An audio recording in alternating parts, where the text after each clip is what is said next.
Bonjour chers amoureux de Dieu, merci encore de nous avoir rejoints aujourd'hui à notre émission La Rade, la révolution des amoureux de Dieu.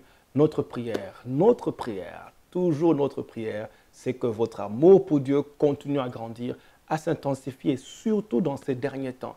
Dieu, comme nous avons expliqué, dans ces derniers temps, Dieu, l'époux va revenir pour l'épouse et nous devons nous préparer. Et dans notre préparation, nous devons avoir un cœur entier pour Jésus-Christ, l'époux. Et nous avons expliqué que s'il y a autre attachement, Dieu appelle cela fornication ou bien infidélité. C'est quand tu t'attaches à autre chose, à quelqu'un d'autre, pendant que tu es dans une relation avec une relation de mariage avec quelqu'un d'autre. Alors, Dieu veut exposer cette fornication, infidélité ou bien adultère. Nous avons expliqué que tout ce qui prend ton cœur, tout ce que tu ne peux pas abandonner, même quand Dieu te le demande, c'est une idole, alors tu es adultère. Si Dieu te demande de laisser une chose que tu ne peux pas, cette chose-là devient une idole et donc tu es adultère. Tout ce que tu veux posséder de tout ton cœur sans Dieu, ça devient... Quand je dis sans Dieu, c'est-à-dire sans même suivre la parole de Dieu. Parce que Dieu veut qu'on puisse avoir des choses, mais Dieu a ses propres principes. Si tu veux avoir quelque chose, que ce soit un mariage, un ami, de l'argent, tout ce que tu veux avoir en dehors de Dieu, ça devient une idole. Et Dieu veut exposer ces choses-là qui prennent sa place dans nos cœurs. Et c'est avec ces choses-là, en fait, que nous commettons l'adultère. Regardez comment ce passage de Jacques, nous avons lu plus tôt, il nous dit, nous demandons, mais nous demandons pour satisfaire nos passions. Seigneur, donne. Seigneur, donne. Mais Dieu dit, ça, tu le fais pour tes passions à toi. Tu le fais pour te satisfaire toi-même, mais tu ne le fais pas par amour pour moi. Et puis plus tard, il dit, dans le même passage, en fait, le passage c'est Jacques 4, 4, il dit adultère. Voilà. Maintenant, Dieu nous appelle adultère. Ici, il parle des chrétiens. Il parle des chrétiens qui viennent de prier parce qu'il dit dans Jacques 4, 3, il dit vous demandez, vous ne recevez pas parce que vous demandez mal dans le but de satisfaire vos passions. Donc, quand ce n'est pas pour la volonté de Dieu, quand ce n'est pas parce que tu es passionné de Dieu, Dieu dit nous sommes adultères. Donc, il dit adultère. Adultère que vous êtes, ne savez-vous pas que l'amour du monde est inimitié contre Dieu? Alors, je vous explique ici que l'adultère ici est vraiment subtil. Tu peux être chrétien. Il faut vraiment prier pour que Dieu expose ton cœur. Parce que tu peux être chrétien, être adultère. Ça veut dire infidèle à Dieu ou idolâtre ou passionné. Donc, ton cœur est passionné pour autre chose que Dieu. Et Dieu dit, nous sommes adultères. Cet adultère-là, c'est être passionné d'autre chose que Dieu. Aimer autre chose plus que Dieu. On continue à venir à l'église. L'adultère ici ne t'empêche pas de venir à l'église, ne t'empêche pas de servir, ne t'empêche pas de lever les mains. Tu le fais. Et c'est pour ça que j'expliquais plus tôt que Dieu appelle cela hypocrisie. Parce que nous faisons ces choses-là, nous levons les mains, tu peux même pleurer, tu peux même te prosterner. Mais Dieu appelle cela hypocrisie. Pourquoi? Parce que pendant que tu fais ces choses-là, tu as d'autres passions. Tu te livres à d'autres passions que les gens ne connaissent pas. Ce qui fait que quand tu viens, tu dois porter un masque. Tu dois te masquer derrière un visage passionné, comme si tu es passionné de Jésus, mais c'est surtout, pour cacher l'état de ton cœur.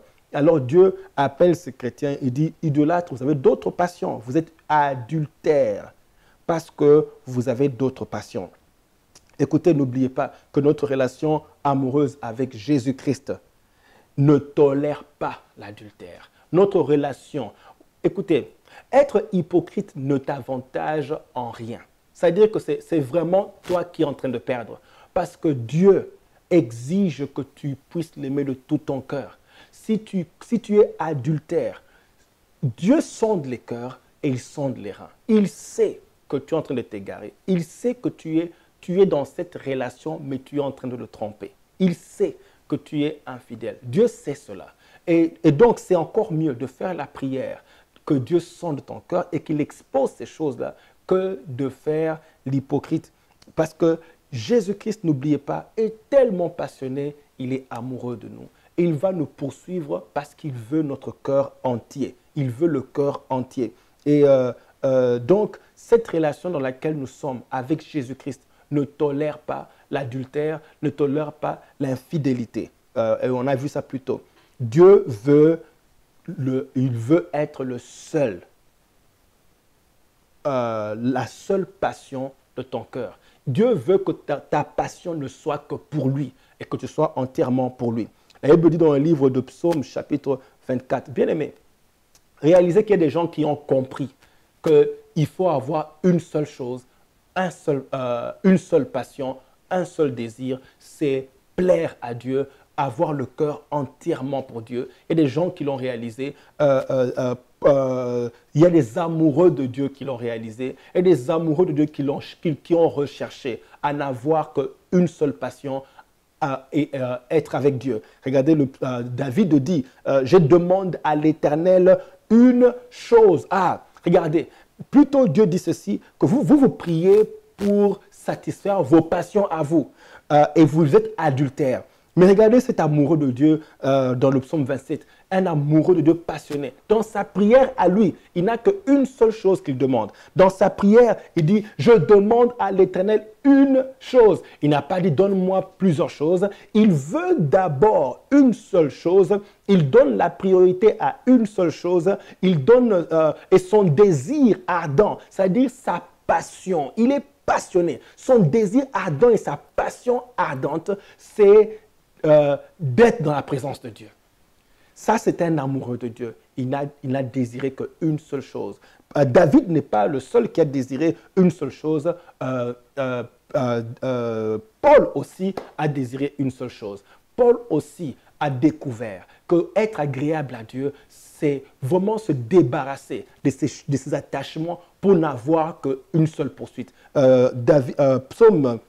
Excusez-moi, Philippiens chapitre 3, verset 7. Écoutez ce que Paul dit, mais ces choses qui étaient pour moi des gains, je les ai regardées comme une perte à cause de Christ. C'est-à-dire qu'à cause de Christ, je me débarrasse des choses. Débarrasse-toi d'autres choses à cause de Christ. Ces choses prennent ton cœur en otage, prennent tes pensées en otage. Paul dit, je me débarrasse de choses. On peut continuer. 8, il dit, et même je regarde toutes choses comme une perte à cause de l'excellence de la connaissance de Jésus-Christ. Connaissance, c'est intimité. J'ai compris que mon époux, pour être intime avec mon époux, je dois me débarrasser d'autres choses pour finalement m'attacher à lui. Il dit, en même temps, je regarde toute autre chose comme une perte à cause de l'excellence de la connaissance de Jésus-Christ, mon Seigneur, pour lequel je renonçais à tout. Je prie que tu aies le courage de renoncer à ces choses-là qui encombrent ta relation avec Jésus-Christ. Que Dieu vous bénisse encore aujourd'hui. Merci de nous avoir suivis. Je prie vraiment que tu arrives à avoir une seule chose dans ton cœur, une seule passion, un seul désir. C'est aimer Jésus-Christ, l'époux, et de grandir dans son amour.